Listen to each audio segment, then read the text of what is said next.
Olá, meu irmão, olá, minha irmã, paz e graça mais uma vez a você que tem me acompanhado aqui no canal Passos na Fé, nesse estudo bíblico que a gente tem feito, nessa jornada pela Bíblia. Eu sou o Vantes Valdetaro, é um grande prazer estar com você aqui. Como sempre eu te peço aí, deixa o like no vídeo, é importante para que o YouTube venha a indicar o vídeo para outras pessoas. Então deixa aí seu like no vídeo, que é importante para o crescimento do canal, para que esse vídeo chegue também a outras pessoas. Se você não for inscrito, se inscreva no canal, ative o sininho em todas para receber as notificações sempre que eu vier a postar um novo vídeo aqui no canal. Compartilhe o vídeo com outras pessoas para que outras pessoas também possam ter acesso a esse estudo bíblico. E deixe seu comentário aqui embaixo, como eu sempre peço, alguma coisa que você queira compartilhar com a gente. E permaneça firme comigo até o final, pois como sempre eu tenho uma mensagem de Deus importante para a sua vida.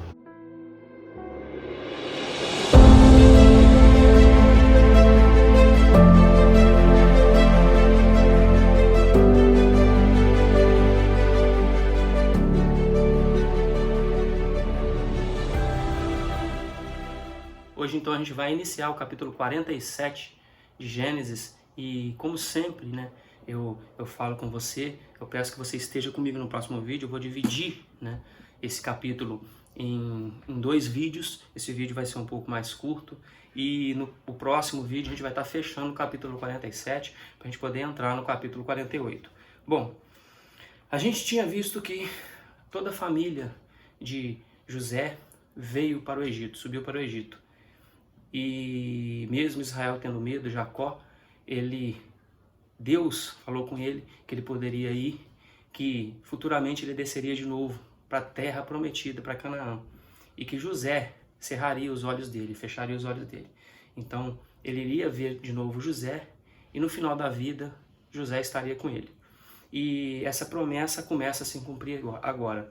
A gente viu que, no caso, Israel voltou, Jacó voltou, se reencontrou com o filho, com José, depois de tanto tempo, o reencontro com o filho.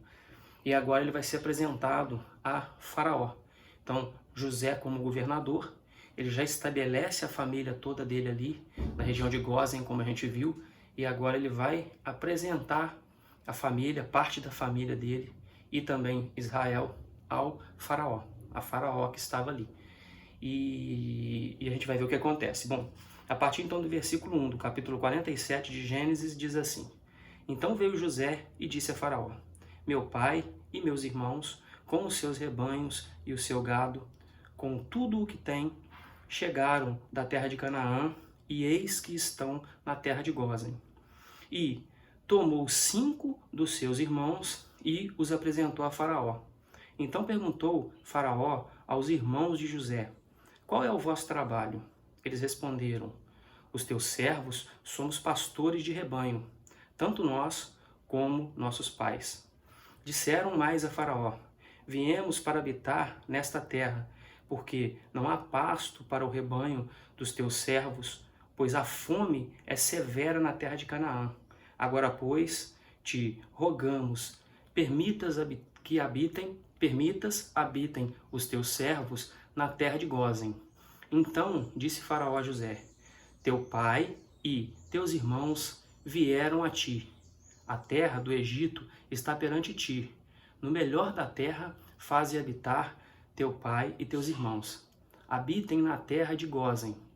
Se sabes haver entre eles homens capazes, põe-nos por chefes do gado que me pertence. Trouxe José a Jacó, seu pai, e o apresentou a Faraó. E Jacó abençoou a Faraó. Perguntou Faraó a Jacó: Quantos são os dias dos anos da tua vida?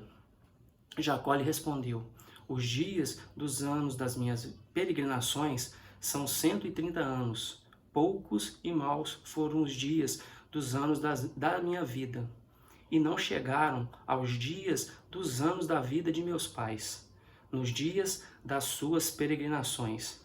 E tendo Jacó abençoado a Faraó, saiu da sua presença. Então José estabeleceu a seu pai e a seus irmãos, e lhes deu possessão na terra do Egito, no melhor da terra, na terra de Ramsés, como Faraó ordenara. E José sustentou de pão a seu pai, a seus irmãos e a toda a casa de seu pai, segundo o número de seus filhos. E aqui a gente fecha hoje essa parte do capítulo, a gente continua no próximo. Já no início, a gente vê que veio José e disse a Faraó. José era o segundo homem mais importante no Egito e em toda a terra, porque a gente vai ver que, no caso aqui, o Egito passou a ser celeiro do mundo. Então, naquela região, a fome estava grande, estava escassa, né, a parte de comida. E aqui, José, como o segundo homem mais importante, e mesmo assim, ele é humilde. Por quê? Ele estabelece a família dele ali e vai a Faraó apresentar a família, pega os seus para se apresentar a Faraó e dar satisfação a Faraó do que ele estava fazendo, daquilo que ele estava fazendo e pedir permissão a Faraó. Então, ele não se sente arrogante, ele se coloca na humildade perante Faraó e pedindo permissão para que a família dele pudesse ficar ali. E ele escolhe 5, né, dos seus irmãos e diz: meu pai e meus irmãos vieram e tomou 5, lá no versículo 2, tomou 5 dos seus irmãos. A gente lembra que dos irmãos dele, no caso eram 12 no total com ele, Benjamim não conta, que era o mais novo, ele e os outros 10 irmãos estavam no campo. E eles pensaram em matar José. Então a gente volta lá atrás e lembra que Rúben queria livrar ele, pensou em colocar ele na cisterna para que não viessem fazer com ele o que os irmãos pensou em fazer. Coloca ele na cisterna e nesse meio tempo não fala mais sobre Rúben, mas fala que no caso Judá diz: para que nós vamos matar ele, né? E nos sujar com o sangue do nosso irmão. Ele é osso do nosso osso, carne da nossa carne, sangue do nosso sangue. Não vamos deixar ele aqui, não vamos matar. Então vendamos ele. Então, o que a gente vai ganhar com a morte dele? Como a gente vai se justificar, né? E vende eles.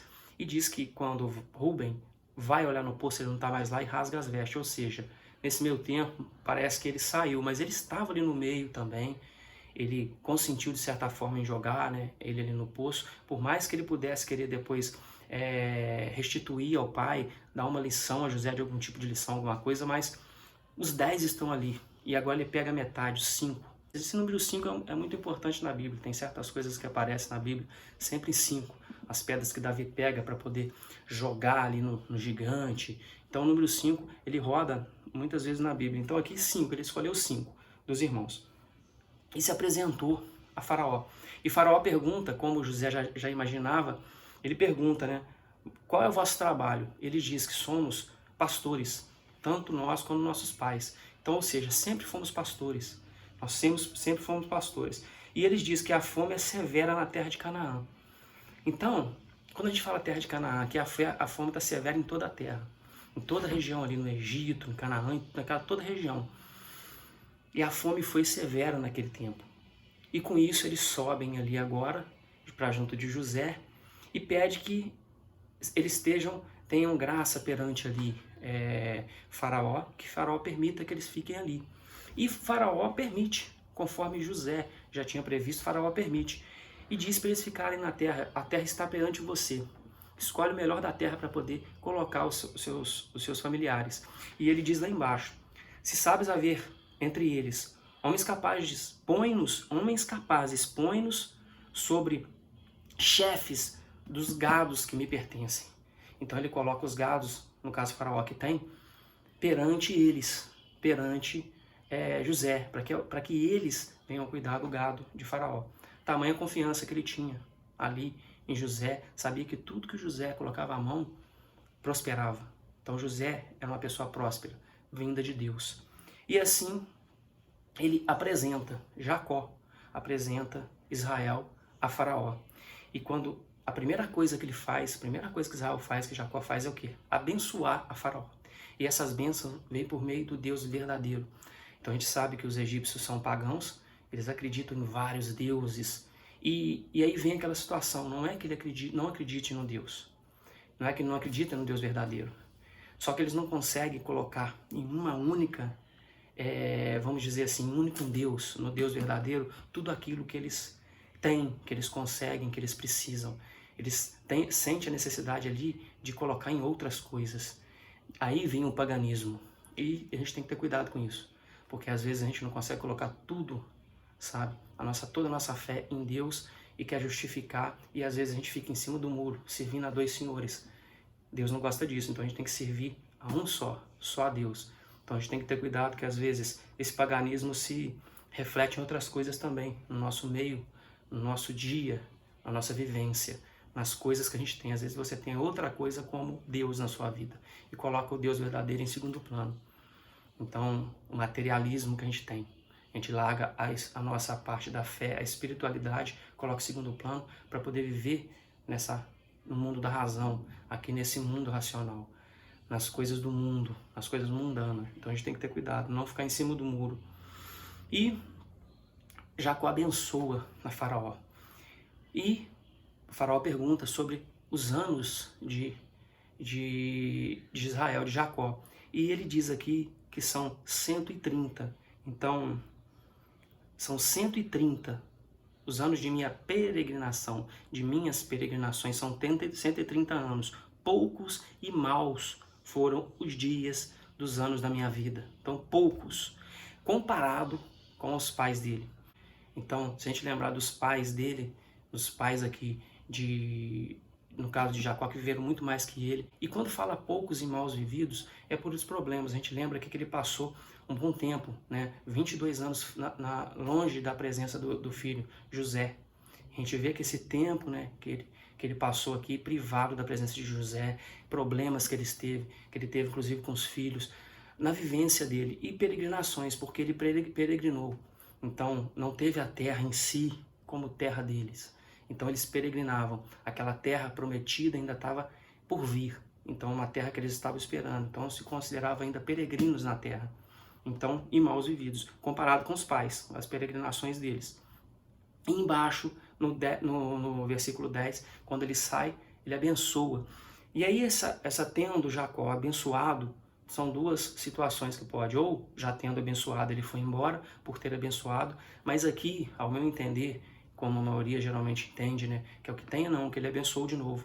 Quando nós chegamos em algum lugar, a gente dá bênçãos àquele lugar, a gente abençoa o ambiente, abençoa aquela família. Quando você conhece alguém, vai fazer uma visita na casa de alguém, você abençoa, e quando você se retira, você abençoa novamente.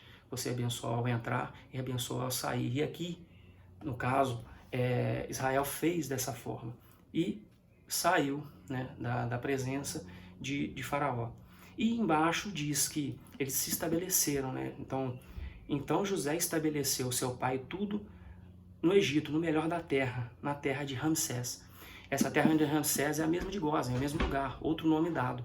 A gente tem que lembrar que aqui quem está contando essa história, quem escreveu, né, o livro de Gênesis, quem está contando isso aqui, é Moisés, para o povo que tinha acabado de sair do Egito. Lá na frente, ele acabou de sair do Egito.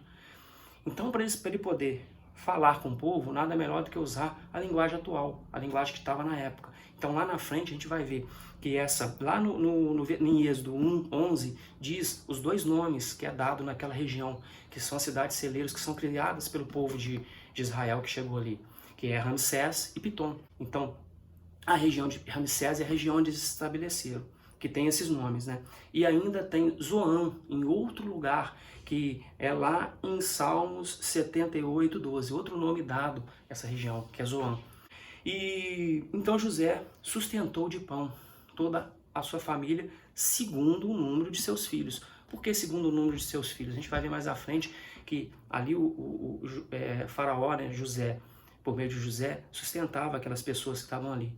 Então a fome naquela época era grande. A gente viu que a fome estava em toda a região. Então tudo aquilo que foi juntado naqueles 7 anos, né, de fartura, agora tem que ser racionalizado. Então ele racionaliza aquilo ali, né, para poder dividir aos familiares dele, conforme o número dos familiares que tinha. A gente viu que tinha subido 70 familiares, 70 realmente da linhagem ali de Israel, fora as esposas, fora o gado que subiu, fora os servos ali, toda a parte dos servos, de quem está junto com Israel, subiu com ele. Então é muita gente. Então tem que ser conforme a quantidade das pessoas que subiram. E a gente vai ver o que acontece no próximo, a gente vai ficar por aqui. Bom, então a gente viu que realmente eles já começaram a vislumbrar a promessa de Deus na vida deles ali. Aquela promessa feita a Abraão e feita a Isaac, também feita a Jacó. Começa a tomar forma realmente. Ele já se estabelece ali junto com José sendo salvo e depois eles vão retornar para a região de Canaã. Mas a gente começa a ver essa promessa se cumprir, porque o tanto de gente que chegou ali, o que antes a promessa era em cima de uma pessoa que teve um filho, no caso de Abraão, junto com Sara, que teve um filho da promessa, que era Isaac, agora já são mais de 70 pessoas. Então, começa a crescer, a família vai crescendo e vai se multiplicando. E a gente vê isso na vida de Israel a partir de agora. Bom, então isso que eu queria trazer para vocês aqui hoje. A promessa se cumpre, sabe, em nossas vidas, e a promessa de Deus em nossas vidas, e que a promessa de Deus possa se cumprir na sua vida. Eu não sei pelo que você está passando, qual a dificuldade, ou se você não tem nenhuma dificuldade, mas que as bênçãos de Deus desça sobre sua vida, sejam derramadas em sua vida, que Deus possa trazer unção na sua vida para que você possa, por meio da sua vida, abençoar a vida de outras pessoas. Que a palavra venha a você, que você flua, né? A palavra venha fluir na sua vida como um rio, que você seja canal, que você não guarde tudo para você, mas que você transmita para aquelas pessoas que necessitam de alguma forma da palavra de Deus, dos ensinamentos, de algum tipo de conselho na vida dessa pessoa. Que você seja não só obra na mão de Deus, nas mãos de Deus, mas que a obra feita em sua vida também venha a chegar à vida de outras pessoas e impactar a vida de outras pessoas, assim como talvez impacte a sua vida, como talvez mude a sua vida, que também possa mudar a vida de outras pessoas, que você seja bênçãos, que sabe que as bênçãos de Deus venham a fazer com que você seja bênção para outra pessoa. É isso que eu queria deixar para você aqui hoje, e como eu sempre peço a você, que você esteja comigo firme no próximo vídeo, para dar continuidade nesse estudo, e que o Espírito Santo venha a estar sempre junto com você quando nós nos colocamos, né, à disposição de Deus. Deus manda o Espírito Santo, que foi o que Cristo deixou com a gente quando Ele foi, para que a nossa vida seja mudada, transformada, e que possa transformar também a de outras pessoas. Que o Espírito Santo esteja junto com você nessa caminhada que você está tendo, te tirando da dificuldade, fazendo com que você consiga ultrapassar os obstáculos e fazer tudo conforme a vontade de Deus. Que você entregue a sua vida ao nosso Senhor Jesus Cristo. Como eu sempre digo, Ele é o único caminho que leva ao Pai, para que você realmente tenha a paz que venha sobre a sua vida, que você tenha as bênçãos de Deus derramadas em sua vida, e que você consiga caminhar conforme a vontade de Deus. E que você tenha fé em Deus, pois, como eu sempre digo, Deus está no controle, Deus está contigo. Um forte abraço e até o próximo vídeo.